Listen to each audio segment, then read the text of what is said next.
Motherfucking mini-episode. Mini-episode. Motherfucking mini-episode. Yup. There it is, ladies and gentlemen. Welcome to another episode, a phenomenal motherfucking mini episode of My Momma Told Me, the podcast where we dive deep into the pockets of black conspiracy theories, and we finally work to prove the theories that you, the listeners, have at home. You know the game, bitch.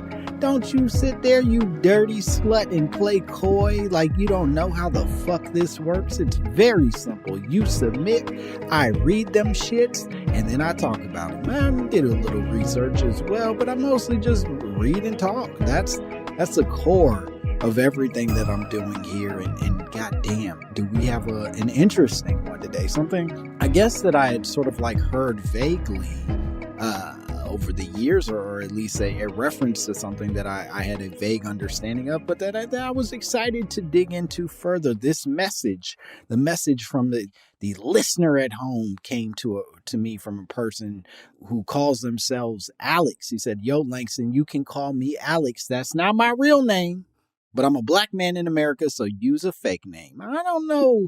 I've been using my real name this whole time, so it makes me a little nervous that maybe I've made a mistake here, you know, Alex, that maybe I've embarrassed myself by going on these podcasts and accusing the white man of being the devil with my actual God-given name. Maybe I need to rethink some things, but neither here nor there, because Alex said I'm a big fan of the show, which means I have two real far-out black conspiracy theories. Now, I'm only going to read one of the conspiracy theories that Alex sent me because time is, it might be a flat circle, but you know, I got shit to do, so I can't handle both of these. But Alex sent me a message where he's, number one, he says, "This is more black fairy tales or folklore, but my grandma told me about a man named Shine.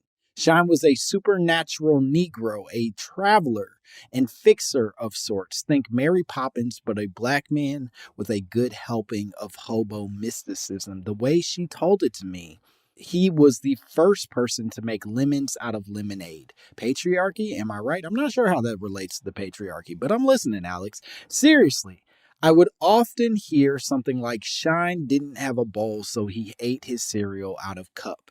In these stories, it was also clear that Shine was homeless. In retrospect, it just probably the story of a poor black rural folks told to their kids in hopes of helping them see the value of creative solutions. Maybe that's why Olivia Pope is the best fixer we know, and Beyonce literally can do no wrong. IDK, research him and get back to me." You got it, Alex. I will research him, and I don't agree that Beyonce can do no wrong. I can list a number of wrongs that Beyonce has done.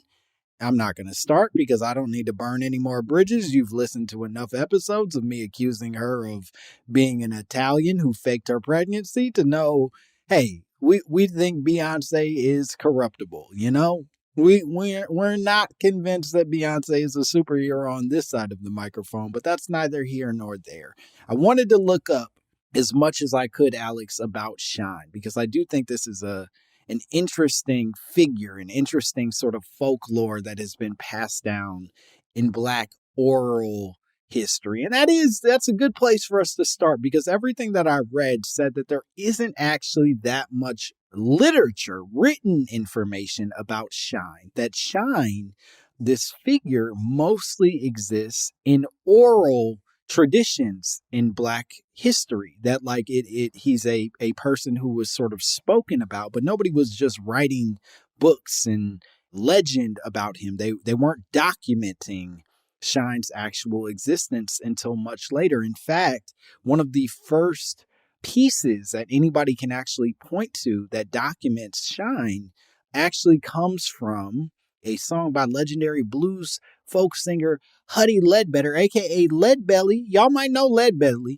and Leadbelly sings about Shine in a song. Now, before we get to that song, let's talk a little bit about some of this mysticism. That song doesn't come out until 1912, and part of the reason that song comes out is because Shine a part of like all of his magic and sort of mystery and all the wonderful things that Shine is able to do. One of the things that they point to is that Shine is thought to be the only black man aboard the Titanic on which no Negroes were allowed. So he was the only black dude allowed to board the Titanic and be on the Titanic. And there are legends that say that Shine spent the entire time on the bottom of the boat, right? That he's basically he's needing to help keep the ship moving forward by like putting coals in the flame. And when the boat was starting to take water, he was one of the first people going to the captain and telling him, "Captain, the boat is sinking," and the captain would not listen.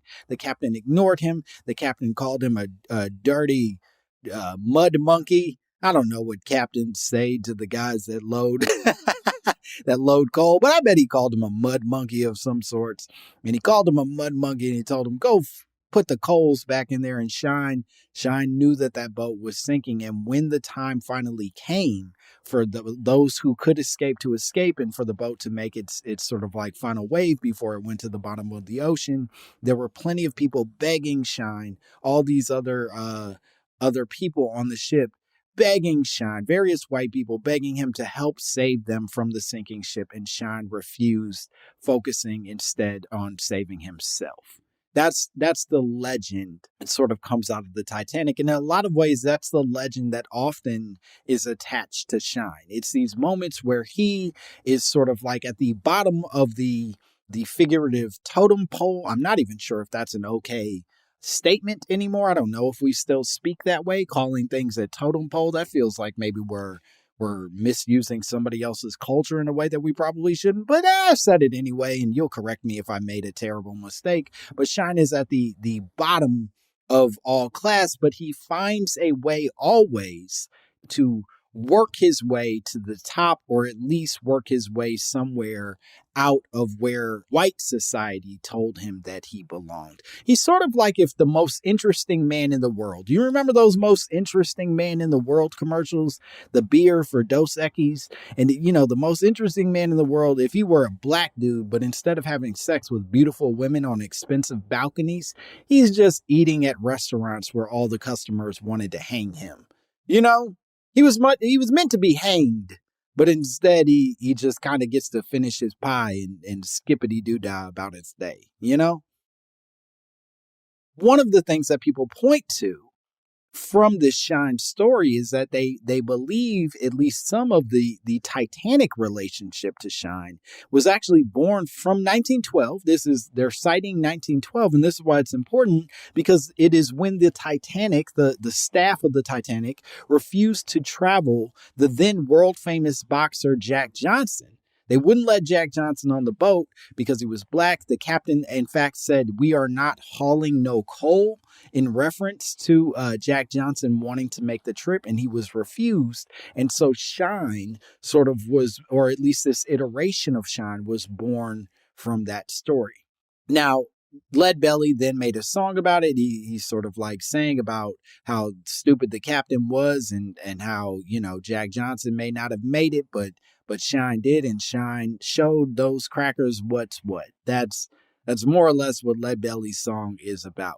Similarly, there are a number of articles that I read that refer to Shine as a trickster, right? They call him a trickster, basically like nigga Loki is the energy that's sort of coming off of Shine in these various things that I read. And someone who he's basically someone who's able to use his cunning to not only navigate his way through into success, but also often navigating situations where even the most powerful white men are defeated, right? That, like, especially using the Titanic as the example, this is the elite, the best of the best whites, and Shine becomes a survivor, whereas all these other white people freeze and drown and have to kiss their sweet baby goodbye, even though there was room on that door for both of them. But maybe the door would have sunk, and maybe all these people who are doing all this retroactive math about whether, you know, why Jack couldn't fit on the door, the bitch, I was cold. I didn't have that much time to do the calculations. I had to stay afloat, and Jack's heavy ass was going to make me sink.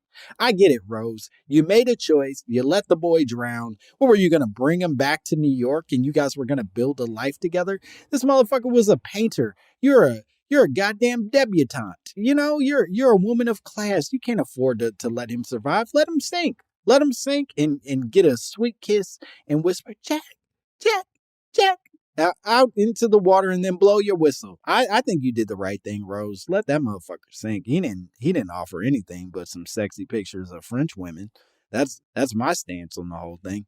And one of the more interesting things that I read in relation to Shine's sort of trickster energy and his ability to navigate these challenging situations with white people, one of the more interesting things that I read pointed out that the trickster is essential because blacks could not at the time risk a direct attack on white society. We're talking slavery, we're talking Reconstruction, we're talking civil rights, all of these periods where black people are not allowed to necessarily outright attack white people or say something even remotely, I guess, counter to the way that white society moves. You can only defend yourself. And so Shine, this trickster, allows a space where he is able to navigate these spaces, not by being rude or disrespectful, but by being cunning and sort of sly like a fox in blackface. That's Shine for me. But it's not blackface like hateful blackface. It's like cool blackface. Is there cool blackface? We got to bring blackface back and see if we can make it cool again. Drake, I'm talking to you, baby. If anybody can do it, you the one that loved it. You did it not too long ago. Let's bring blackface back. Anyway, basically, in reading all of these stories of Shine, one of the things that I personally felt in the unfortunate quality of Shine, and this is very retroactive, right? And Shine, for the time that he existed, represented something really important to inspire people to sort of like get up out of the circumstances that they were in, much in the way that you were talking about, Alex, with like these Southern folks making the best of what they have. I think that is true of all of Shine and his folklore. One of the unfortunate qualities that I felt in reading about this, though, is how deeply Shine's mysticism is related to Black people's efforts towards equality, right? That all of Shine's magic is connected to us just trying to be free. And that is to say the least, unfortunate. He's not magical simply as a magical person. He is merely magical as a survivor in white society. And unfortunately, so many of our Black stories, even to this day, seem to only exist based on our relationship to white people rather than our ability to just exist, right? I want Shine to have magical nigga powers because he has magical nigga powers, not just because he has to have magical nigga powers to survive the tumultuous relationship with his white oppressor. That's my dream for Shine. And maybe that's a very contemporary dream. And I dare not make light of the fact that Shine probably inspired a bunch of people to do better, you know, to really strive for the best of them. I have to imagine that when Martin Luther King was writing about them mountaintops, he was thinking of Shine. He was also thinking about some Strange. You know, that man loved some Strange, but he was thinking about Shine too. Shine and some Strange. That's the ways of Martin Luther King, as far as I'm concerned. Have I said enough disrespectful things that I can end this now? I think so. This was fun, Alex. Thank you for sending this message, and I hope that this is helpful to put in context all of the things that your grandparent said to you. And if you want to send me your own theories about fictional Black magical people, go ahead. If you got some Bagger Vance theories in your back pocket, send them to mymommapod@gmail.com. I would love to hear from you. And as always, subscribe, like it. You can follow me at Langston Kerman. I'd like that. That make me hard as a rock. That make me feel magical. If you follow me on Twitter or Instagram or both, do both. Fuck it. Fuck it. We'll do it live and we'll do both. Huh? That's all the self-promotion I need to do. And I love you all very much. And I hope you stay black. Huh? I hope you stay black, you son of a bitch. Okay, bye.